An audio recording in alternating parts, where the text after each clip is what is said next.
Hi అండి, సంజయ్స్ కిచెన్కి స్వాగతం. ఈరోజు నేను ఇక్కడ ఒక పావు కేజీ కాకరకాయలు తీసుకున్నానండి. ఈ కాకరకాయలతో కాకరకాయ పులుసు చేసుకుందాం, చాలా బాగుంటుంది. నేను ఈ కాకరకాయని కొంచెం లైట్గా ఇలా చెక్ తీసేసుకోవాలండి.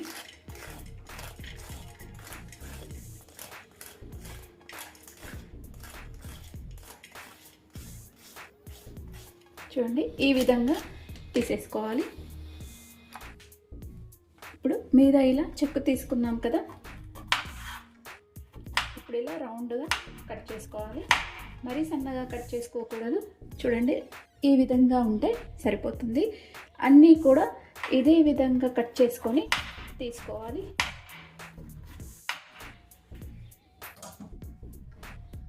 ఇప్పుడు ఇలా చూడండి, ఈ విధంగా కట్ చేసి తీసుకున్నాం కదా. ఇప్పుడు ఇందులో ఒక పావు టీ స్పూన్ వరకు పసుపు, అలాగే ఒక అర టీ స్పూన్ వరకు ఉప్పు వేసేసుకొని ఇలా అంతా కూడా కలిపేసుకోవాలి. మొత్తం ముక్కలకంతా పట్టే విధంగా కలిపేసుకోవాలి.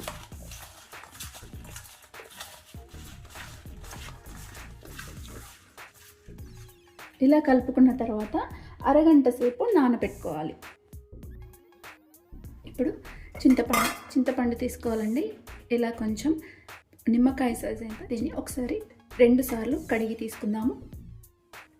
ఇలా చింతపండు కడిగేసుకున్న తర్వాత ఈ చింతపండు మునిగేంతవరకు నీళ్లు పోసుకొని నానబెట్టుకోవాలి. ఇప్పుడు ఒక ప్యాన్ పెట్టుకొని ఇందులో 1 టేబుల్ స్పూన్ వరకు ధనియాలు, అలాగే 1 టేబుల్ స్పూన్ వరకు నువ్వులు, ఇవి 2 కలిపి దోరగా వేయించుకోవాలి. మాడకుండా చూసుకోవాలి. మంట సిమ్ మీద పెట్టి వేయించుకోవాలి. చూడండి, ఇప్పుడు ఇవి దోరగా వేగాయండి. ఇప్పుడు స్టవ్ ఆఫ్ చేసేసుకొని ఒక ప్లేట్లోకి తీసేసుకుందాము. ఇప్పుడు ఇదే ప్యాన్లో 1 టేబుల్ స్పూన్ వరకు ఎండు కొబ్బరి తీసుకొని వేయించుకోవాలండి. ఇవైతే చాలా త్వరగానే వేగిపోతాయి. ఇప్పుడు ఈ కొబ్బరి ముక్కలు కూడా ఇలా దోరగా వేయించుకున్నాం కదా, ఇది కూడా స్టవ్ ఆఫ్ చేసేసి ఇప్పుడు ఈ ప్లేట్లో వేసేసుకుందాము. ఇప్పుడు ఇందులోనే ఒక పావు టీ స్పూన్ వరకు మెంతులు వేసి కొంచెం కలర్ వచ్చే వరకు వేయించుకోవాలి.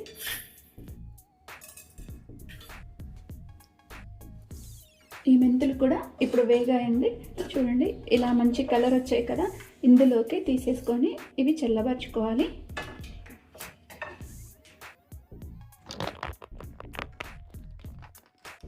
ఇప్పుడు ఒక జార్ తీసుకొని ఇది పూర్తిగా చల్లబడింది కదా, ఇప్పుడు గ్రైండ్ చేసుకోవాలి. చూడండి, ఈ విధంగా గ్రైండ్ చేసుకొని తీసుకోవాలి. మెత్తగానే గ్రైండ్ చేసుకోవాలి. ఇప్పుడు ప్యాన్ పెట్టుకున్న తర్వాత ఆయిల్ వేసుకుందాము. ఒక 3 టేబుల్ స్పూన్ల వరకు ఆయిల్ పడుతుంది.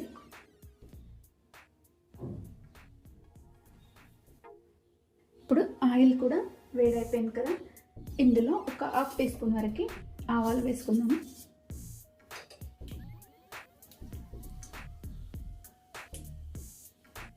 ఇప్పుడు హాఫ్ టీ స్పూన్ జీలకర్ర,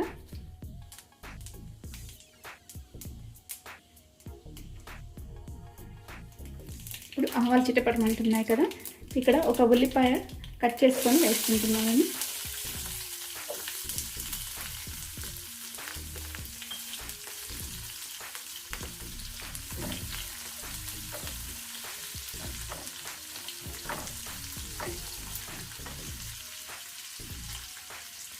ఇప్పుడు ఇందులో ఒక 2 పచ్చిమిర్చి ఇలా కట్ చేసుకొని పొడవుగా వేసుకోవాలి.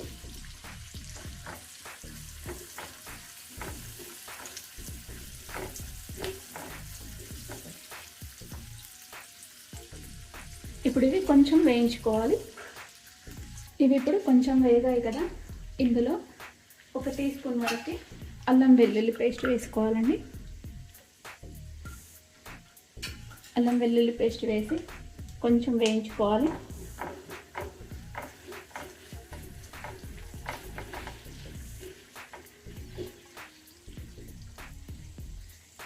ఇప్పుడు ఇందులోనే ఒక పావు టీ స్పూన్ వరకు పసుపు,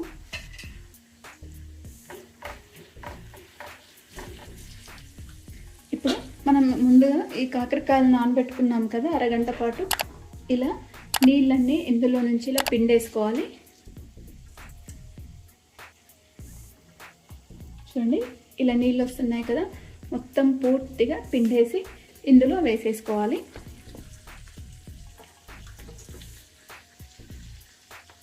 చూడండి మనకి ఇన్ని వాటర్ వచ్చాయి పిండేసుకుంటే. ఇలా చేయడం వల్ల చేదు అనేది తగ్గిపోతుంది. ఇప్పుడు ఇదంతా ఒకసారి ఇలా కలిపేసుకున్నాము. ఇలా కలుపుకున్న తర్వాత ఒక 5 మినిట్స్ వీటిని మీడియం ఫ్లేమ్ మీద ఇలానే వేయించుకోవాలి, మూత పెట్టకుండానే.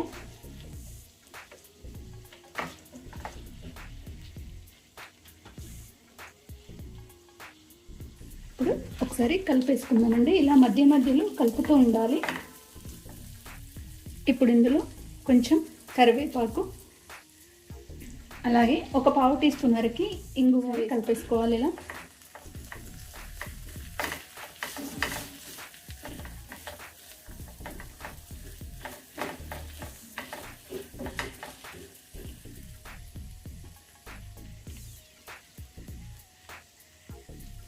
ఇప్పుడు మూత పెట్టేసి కాస్త ఇప్పుడు ఉడికించుకోవాలి. మనం 5 మినిట్స్ మొదటగా మూత పెట్టుకోలేదు కదా, ఇప్పుడు మూత పెట్టేసి మీడియం ఫ్లేమ్లో ఉడికించుకోవాలి. మధ్య మధ్యలో కలుపుతూ ఉండాలి. మూత తీసి చూద్దామండి. కాకరకాయ ముక్కలు కూడా మనకు ఉడికిపోయాయండి. చూడండి మెత్తగా అయిపోయాయి కదా. ఇప్పుడు ఇందులో మనం చింతపండు రసం వేసేసుకోవాలి.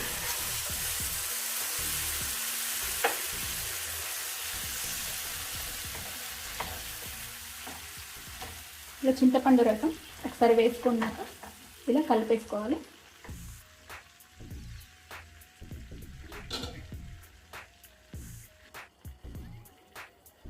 ఇప్పుడు ఒకసారి ఇలా కలిపేసుకొని ఇందులో వాటర్ వేసుకుందాము.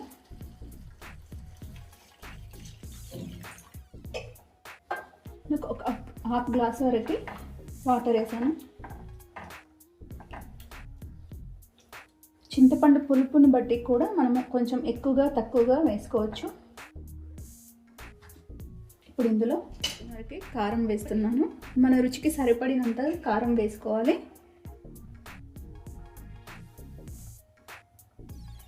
ఇప్పుడు ఇందులో ఒక 1/2 టీ స్పూన్ వరకు ఉప్పు, మనం ముందుగా గ్రైండ్ చేసి పెట్టుకున్నాం కదా ఈ పొడి, ఇది కూడా వేసేసుకోవాలి. ఈ పొడంతా కూడా వేసేసుకొని ఒకసారి కలిపేసుకోవాలి.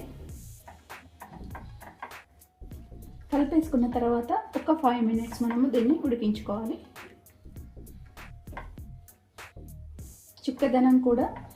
చిక్కదనంగా ఉండాలంటే కొంచెం చిక్కగా అయినా ఉంచుకోవచ్చు, లేక మీకు పల్చగా ఇష్టం ఉంటే కొంచెం నీరుగా కూడా పల్చగా కూడా ఉంచుకోవచ్చు. ఇప్పుడు దీన్ని ఉడికించుకుందాము.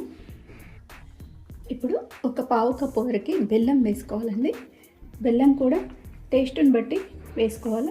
కొందరు చాలా ఎక్కువగా స్వీట్గా తింటారు, కొందరు తక్కువగా తింటారు. ఇప్పుడు నేను ఒక 1/2 కప్పు వరకు బెల్లం వేసాను. బెల్లం వేసి ఉడికించుకుందాము. ఇప్పుడు మనం ఇలా ఉడికించుకున్నాం కదా, ఇప్పుడు కొత్తిమీర వేసేసుకొని ఒకసారి కలిపేసుకుందాము. చూడండి ఈ విధంగా ఉంటే సరిపోతుంది. మరీ చిక్కగా కాకుండా మరీ పలచగా కాకుండా చూసుకోవాలి. ఈ విధంగా ఉండాలి, సరిపోతుంది కదా. ఇప్పుడు మనం తీసుకోవాలి. మీకు ఇంకా పలచగా ఇష్టం ఉంటే కొంచెం చిక్కబడక ముందే తీసేసుకోవాలి. నేనైతే చూడండి మరీ చిక్కగా లేకుండా మరీ పలచగా లేకుండా తీసేసుకుంటున్నాను. ఇప్పుడు స్టవ్ ఆఫ్ చేసేసుకోవాలి. మీకు ఏమైనా ఉప్పు కారం పడుతుందేమో చూసుకొని వేసుకోవాలి.